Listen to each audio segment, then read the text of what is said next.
Hi friends, welcome back to mother news YouTube channel. India versus South Africa. India toss ఓడిపోయింది.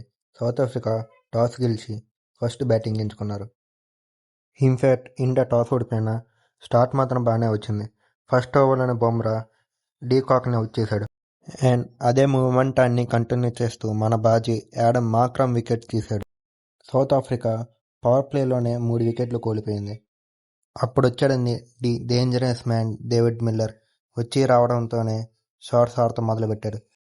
20 overs పూర్తయ్యే సమయానికి south Africa 187 score చేశారు. అదే highest score ఆ పిచ్లో.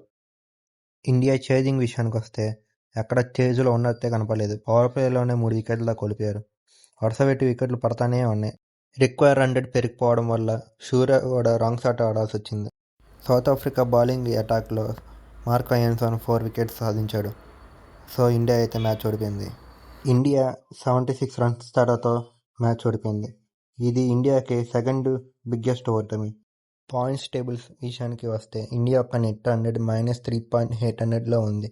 ఇప్పుడు ఇండియా ముందు ఉన్న టార్గెట్ ఒకటే. మిగిలిన 2 మ్యాచ్ల్లో ఇండియా గెలవాలి. అలాగే నెట్ రన్ కూడా ఇంక్రీజ్ చేసుకోవాలి. బట్ నిన్న జరిగిన జింబాబ్వే వర్సెస్ వెస్టిండీస్ మ్యాచ్లో వెస్టిండీస్ ఘన విజయం సాధించింది. ది పవర్ హిట్టర్ హెట్మర్ 19 బాల్స్లో హాఫ్ సెంచరీ చేశారు. తన బ్యాటింగ్ మూలంగా వెస్టిండీస్ 254 రన్స్ చేశారు.